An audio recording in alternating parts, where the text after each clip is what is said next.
In GATE or any competitive exam, you need not worry about finding whether the limit exists or not. For most of the questions, they'll ask you the limit questions only when they exist. So how do you find it out? Simple. If it is a multiple choice question, just look at the options. In the options, if they don't have anything like limit exists or limit does not exist, then go for simply normal application of limits. And how to do that? There are various techniques. I'll just show you one example here, and here we are going to use something called as factorization. You must be already be knowing it. Let's see how to apply it.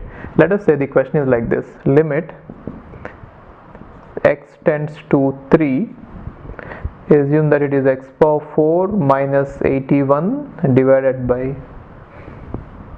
x minus 3. If you have something like this, then how are you going to find out the limit? Assuming that in the options we don't have limit does not exist. In the options, let's say we have only the numbers present there. Then how to find it out? See this. If you directly substitute 3 in there, it is going to be 81 minus 81, 3 minus 3, which is going to be 0 by 0. It is a special form. We are going to discuss about it later in the later videos.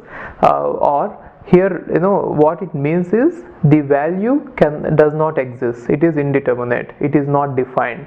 So we just want a value. So in this form, if you try to apply the limit, we are going to get 0 by 0. Therefore, we are supposed to change the form in such a way that we will get some value. So let's use the method called as factorization. See, one simple clue is, whenever you are substituting 3 here, it is giving you 0. Whenever you substitute 3 here, it is giving you 0. What does that mean? It means that x minus 3 is a factor in this as well as in this. It is clearly visible here, but it is not visible here. Therefore, you can use normal division, you can find it out, or I am directly writing it. I think you know that formula, a square minus b square is a minus b into a plus b. I am just using that formula and writing it. So it is x square minus 9 into x square plus 9 divided by x minus 3, and we know that x square minus 9 can be written as x minus 3 into x plus 3 into x square plus 9 divided by x minus 3. Now we can cancel out these two, right? Now we can substitute in place of x 3. Then what do we get? If I substitute in place of x 3, then we get 3 plus 3, right, into 9 plus 9, 6 into 18. So you can simplify it. Okay, so that is how you can solve it. So what I mean to say is, from this example, you need not always find out whether the limit exists or not. Only in the questions where it is required, you apply that method, which means in the options, if you see that whether the limit exists or not is there in the option, then you have to check it. Otherwise, you directly substitute it. In case if it is going 0 0, 0 by 0, I am just directly putting it. Okay, fine. Now let's see one more example of the same kind. Again, I am assuming that in the options they didn't give whether the limit exists at 1 or not. So this is the question: limit x tends to 1, which means they are asking us what happens for this function as we go towards 1. Okay, so this is the question given. Now try to substitute 1 directly and see if the value actually exists there or not. So if you substitute 1 directly here, I get 1 minus 6 plus 11 minus 6. It is nothing but 12 minus 12, which is 0. And here also 1 minus 1, which is 0. So if I directly substitute it that way, I'll be getting 0 divided by 0, which is indeterminate form, right? So what is indeterminate form? I'll discuss about it later. Or simply put, there is no definite value there. So what we wanted is, in most of the applications, we want a definite value, but there is no definite value. In such cases, what are we supposed to do? Simple. So since there is no definite value, only thing that you could do here is convert it into some other form through which we can get the definite value. In most of the cases, it so happens that whenever you have the 0 by 0 form, we could apply some of the techniques and we can get whatever we wanted, that definite value. Okay, so here I am going to use a technique called as factorization. So why factorization is applicable here? Just see this. When I substitute 1 here, it is all becoming 0. It means that x minus 1 is a factor of this. Whenever you substitute 1, x equal to 1, if it is all going to be 0, it means that x minus 1 is a factor of it. Why? Because if this entire thing is going into 0, it means that it can be written as something as x minus 1 into this. Then only when I substitute x equal to 1, this entire thing will become 0. This entire thing will become 0, right? Similarly, here also x minus 1 is a factor of it. Now we know that in both of them x minus 1 is a factor, right?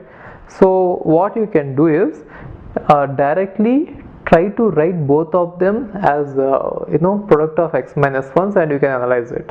Okay, so what I mean to say is like this: you can write this one as x minus 1 into something, and this one also as x minus 1 into something, and then you can cancel out x minus 1 and x minus 1, and later you can find out the value of it. Okay, simply put, what I'm trying to do is like this. So how to find out the how to write this one as x minus 1 into something? Simple.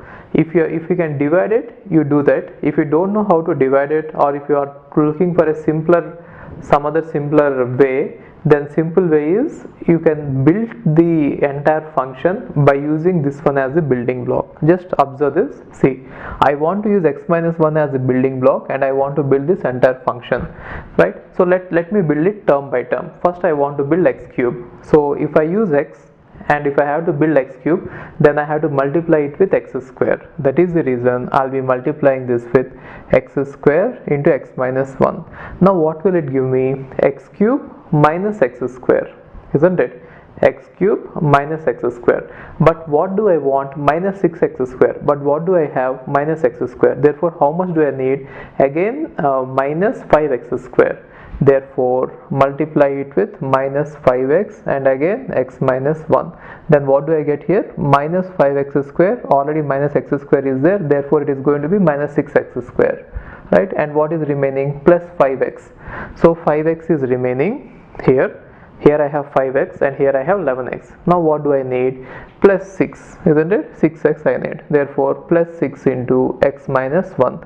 Then I get plus 5x plus 6x, which is nothing but 11x. And then here we get minus 6. So already minus 6 is there.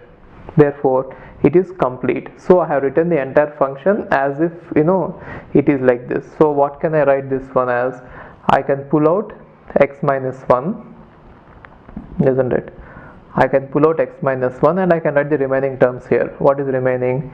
X square minus 5x plus 6 divided by, so what should I write here? X square minus 1. I am going to write x square minus 1 is x plus 1 into x minus 1. Now we can cancel out these two. Now you apply limit x tends to 1. If I apply limit x tends to 1, if you just substitute 1 here, then you are going to get probably 1 minus 5 plus 6 divided by 1 plus 1, which is nothing but 7 minus 5. 2 by 2, which is 1. Therefore the answer of this one is 1. So the calculation part is not important. What I wanted to show you is, in exam if they don't ask you about whether it exists or not, don't go for that method. You go for that exists or not method only if they ask you that. If they don't ask you that, don't unnecessarily complicate it. Okay, so directly you can do it using this method. Later I'll discuss about many other methods using which you can do. Fine.